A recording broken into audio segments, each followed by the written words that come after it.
ஆப்ரஹ்ம ஸ்தம்பபர்யந்தாக ஜகதந்தர்வியவஸ்திதாக பிராணினः கர்மஜனித சம்சார வசவர்த்தினः.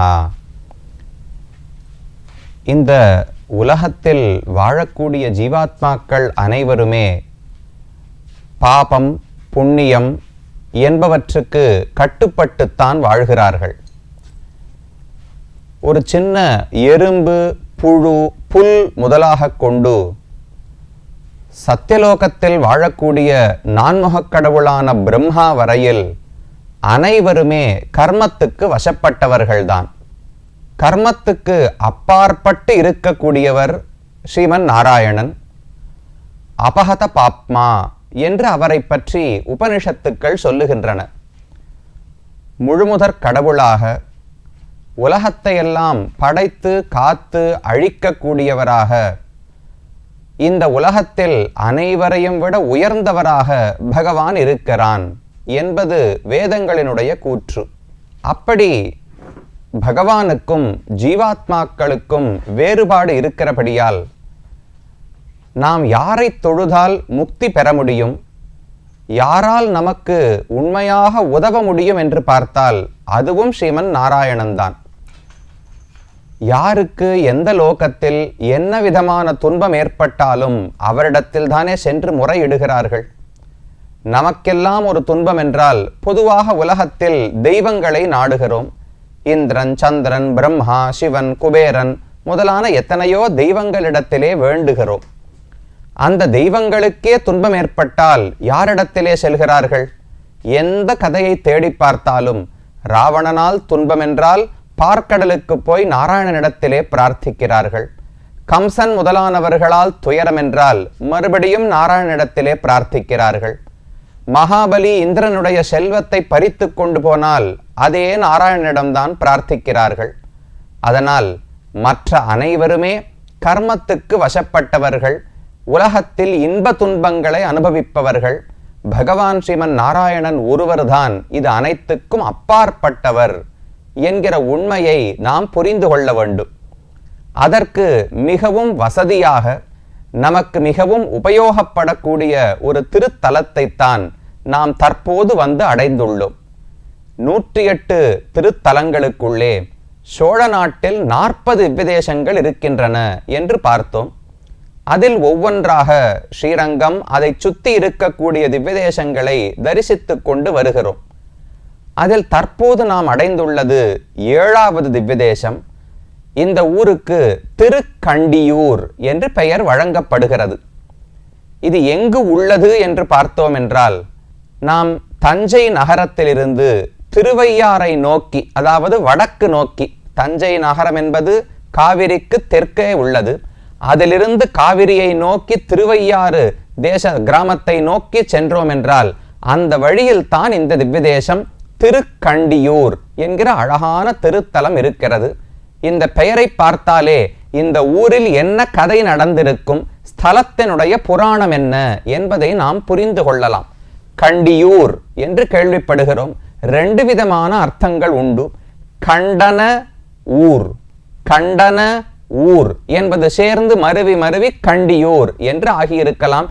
கண்டனம்னு சொன்னால் அழிப்பது, ஓட்டுவது என்று பொருள்.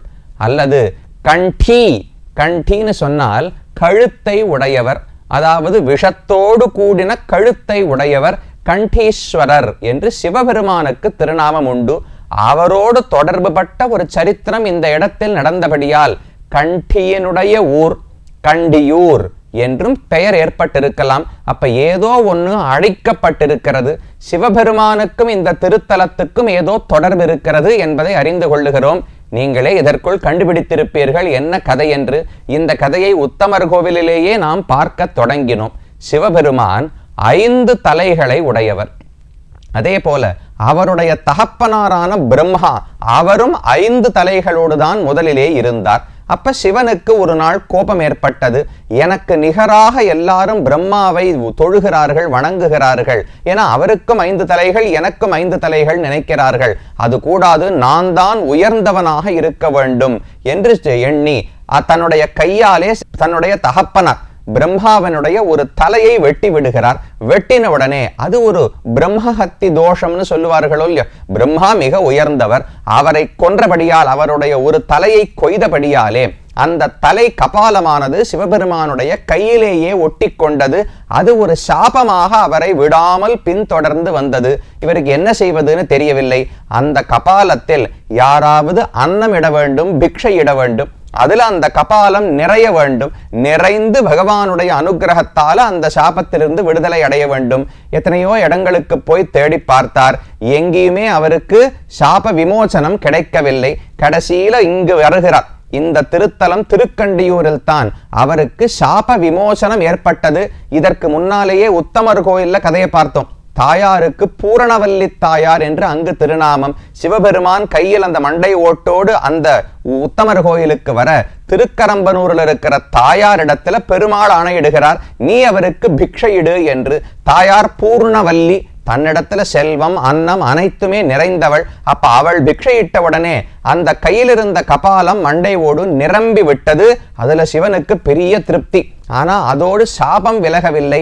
அந்த உத்தமர் கோயிலிருந்து புறப்பட்டு காவிரி கரையோரமாக வந்து இதோ இந்த திருத்தலம் திருக்கண்டியூரை வந்து அடைகிறார். இந்த இடத்திலே கபால மோக்ஷ புஷ்கரிணி என்று அழகான கபால தீர்த்தம்னு சொல்லுவார்கள், கபால விமோச்சன தீர்த்தம்னு சொல்லுவார்கள். அந்த புஷ்கரணியில் நீராடி இந்த திருத்தலத்திலே பகவானிடத்திலே பிரார்த்தித்திருக்கிறார்.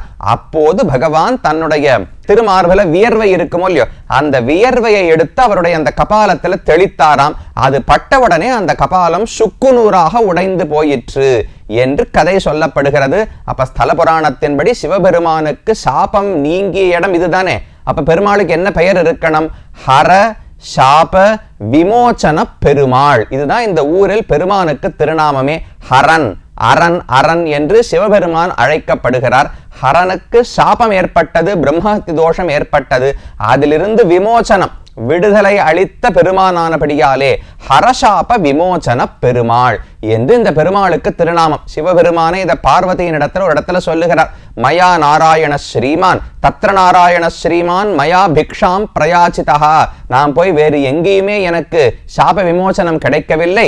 திருக்கண்டியூருக்கு போய் பகவானிடத்துல பிரார்த்தித்த பிறகுதான் அவருடைய அனுகிரகத்தாலே இந்த சாபத்திலிருந்து விடுதலை அடைந்தேன் என்று கூறிக்கொள்ளுகிறார். நமக்கு இந்த இடத்துல ஒரு சந்தேகம் வரும். இவர் தவறு செய்தது பிரம்மாவிடத்தில் தானே. பிரம்மாவனுடைய தலையை கொய்ததால் ஒரு பாபம் ஏற்பட்டால் அதை பகவானை வணங்கினால் எப்படி போக்கிக் கொள்ள முடியும்? பாபம் என்றால் என்ன?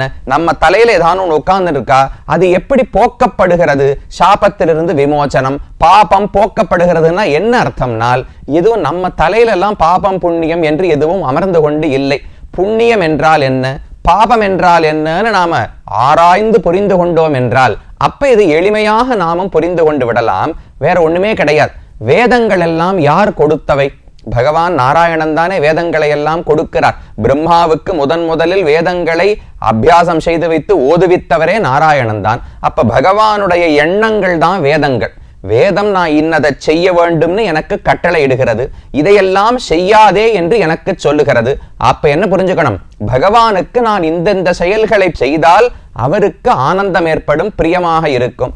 நான் இந்தந்த செயல்களை செய்தால் அவருக்கு அது பிடிக்காது என்று நாம புரிந்து கொள்ள வேண்டும்.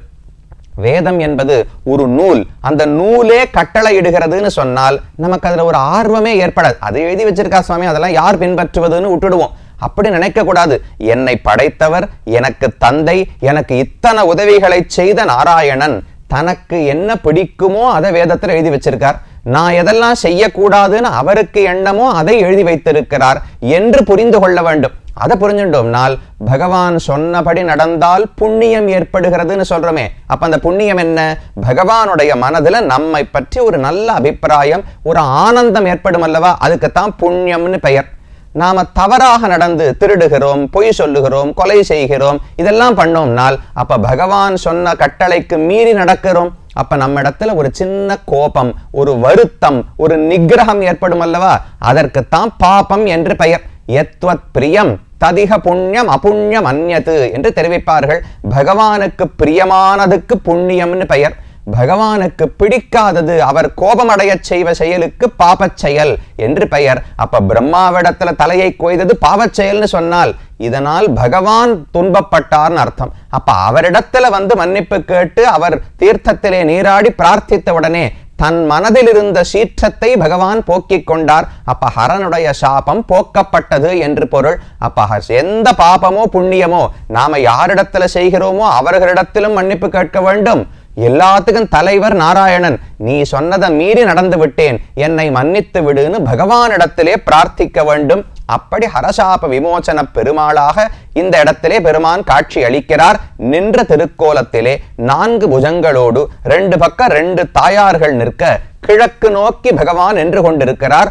ஒரு பெயர் ஹரசாப விமோசன பெருமாள் என்று, மற்றொன்று பலிநாத பெருமாள் என்று இவருக்கு ஒரு திருநாமம் உண்டு. பலி என்றால் மகாபலி, அதாவது பிரஹ்லாதனுடைய பேரன்தானே மகாபலி, இந்திரனுடைய செல்வத்தை எல்லாம் பறித்து கொண்டானே, அவனும் இந்த திருத்தலத்தில் பகவானை வணங்கி தொழுதபடியாலே அவனுடைய பெயர் பலிக்கு நாதன், மகாபலிக்கு தலைவன் பலிநாதன் என்றும் பெருமானுக்கு பெயர் காணப்படுகிறது. இன்னொரு அழகான பெயர் கமலநாதன் பெருமானுக்கு ஒரு திருநாமம். கமலம்னா தாமரை, கமலம் போலவே இருக்கிற நாதன், நாதன்னா தலைவர், கமலங்களுக்கு தலைவர், தாமரைகளுக்கு தலைவர்னு சொல்லி என்ன பிரயோஜனம்? தாமரை போல இருக்கக்கூடிய தலைவர்னு அர்த்தம் செய்து கொள்ளலாம். ஏன்னா பகவானை சேவித்தாலே அப்படியே ஒரு தாமரை குளம், தாமரை குளம் நடந்து வந்தா எப்படி இருக்கும் அப்படின்னு கற்பனை பண்ணி பாருங்களேன். தாமரை குளம் முழுக்க பச்சையா இருக்கும், தாமரை இலைகள் எல்லாம் எல்லா இடத்தும் நிறைந்திருக்கும், அங்கங்க தாமரை புஷ்பங்கள் சிவப்பு சிவப்பா பொழுத்து இருக்குமோ இல்லையோ. செக்கமல தளர் போலும் கண்கைகால் செங்கனிவாய் அக்கமல திலை போலும் திருமேனி அடிகளுக்கே என்று ஆழ்வாருடைய பாசுரம். தாமரை இலைகள் பச்சையா இருக்கிறத போல பகவானுடைய திருமேனி கரும் பச்சையா இருக்குமா.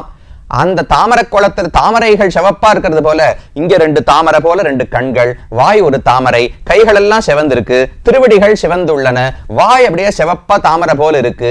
அப்ப பகவானே தாமரனேள் வாசத்தடம் போல் வருவானே, ஒரு தாமரை குளம் எழுந்து நடந்து வந்தா எப்படி இருக்குமோ அதை போல பகவான் இருப்பாராம். அதனால கமலநாத பெருமாள் என்றும் திருநாமம் உண்டு. அவர் மூலவர் பெருமாள். அதுக்கு முன்னாடி உற்சவரை சேவித்தோம்னா அதே திருநாமம் ஹரசாப விமோசன பெருமாள், கமலநாத பெருமாள் திருநாமம். அபயஹஸ்தத்தோடு கதாஹஸ்தத்தோடு சங்க சக்கரங்களை ஏந்தி கொண்டு தேவ சாதிக்கிறார். அதுல ஒரு அழகு என்னன்னால் அந்த அபயஹஸ்தம், கையில் அஞ்சேல் பயப்படாதேன்னு நமக்கெல்லாம் சொல்லுகிறாரோ இல்லையோ, அந்த கையை பார்த்தோம்னா ஒவ்வொரு விதேசத்துல ஒவ்வொரு மாதிரி இருக்கும். சில இடத்துல இப்படி இடுப்புக்கு பக்கத்துல பிடிச்சிட்டு இருப்பார், சில இடத்துல வயத்துக்கு பக்கத்துல பிடிச்சிட்டு இருப்பார். இந்த ஊர்ல சேவிச்சோம்னால் கையை இப்படி உயர்த்தி மார்புக்கு அருகிலே பகவான் அபயஹஸ்தத்தை வச்சுட்டு இருப்பார். யாரோ நம்ம போய் பகவான் காலில் விழுகிறோம், இல்ல ரொம்ப துன்பத்தில் இருக்கோம்னு வச்சுக்கோங்களேன், உடனே நம்மளை ஆஸ்வாசப்படுத்தணும்னா ஒருத்தர் என்ன சொல்லுவார்? நான் இருக்கேன், பயப்படாத, இருன்னு நமக்கு ஒருத்தர் ஆறுதல் சொல்லுவாரோ இல்லையோ. அதை போல இப்படி வெறும் ஒரு ஜாடையாட்ட வச்சுட்டு இருக்காமல் இப்படின்னா ஒரு கையை உயர்த்தி அபயம்னு சொன்னா கண்டிப்பா நமக்கு அவரை சேவித்தோம்னால் அதுக்கு மேல இந்த சம்சாரத்துல என்ன தொல்லை, வீட்டுல தொல்லையா, வேலையில தொல்லையா, கடன் தொல்லையா, வியாதி தொல்லையா, எதுவுமே பயத்தை அளிக்காது. அவளை அழகாக வாயால அபயம் மாசுஜகா என்று சொல்லிக்கொண்டு கையை உயர்த்தி அபயஹஸ்தத்தோடு பெருமான் சேவை சாதிக்கிறார். கமலநாதன் என்று அந்த பெருமானுக்கு திருநாமம். அவருக்கு 2 பக்கங்களிலே ஸ்ரீதேவி தாயார், பூதேவி தாயார் இருவரும் காட்சி அளிக்கிறார்கள். இதுதான் மூலவர் உற்சவர் பெருமான் இருக்கிற இடம். ஹரசாப விமோசன பெருமாள் சிவனுக்காக தோன்றினவர். இந்த இடத்திலும் அந்த கதை நிறைவேறியது. உத்தமர் கோவில்லையும் பார்த்தோம். அங்கிருந்து இந்த இடத்துக்கு வந்து சிவபெருமான் தன்னுடைய சாபத்திலிருந்து விடுபட்டார். அந்த நன்றியோடு பெருமாள் தனக்கு பண்ண உதவிக்கு ஒரு அத்தாட்சியாக இந்த இடத்தில் சிவபெருமானும் ஒரு கோயில் கொண்டு காட்சி அளிக்கிறார். பிரம்மாவுக்கும் இந்த இடத்துல ஒரு கோயில் இருக்கிறது. உத்தமர் கோயில்ல ஒரு கோயிலுக்குள்ள 3 சன்னதிகளும் இருக்குன்னு சொன்னோமே, அதை போல இந்த இடத்திலும் தனித்தனி சன்னதியாக 3 பேரையும் இந்த திருத்தலத்திலே நாமும் சேவித்துக் கொள்ளலாம். இது பெருமாள் வந்த கதை. அவர் என்ன செய்தார்னு பார்த்தோம். இனி இந்த திருத்தலத்தின் சிறப்புகள் என்ன, எந்த ஆழ்வார் பாடினார் என்பதை அடுத்த பகுதியிலே பார்க்கலாம்.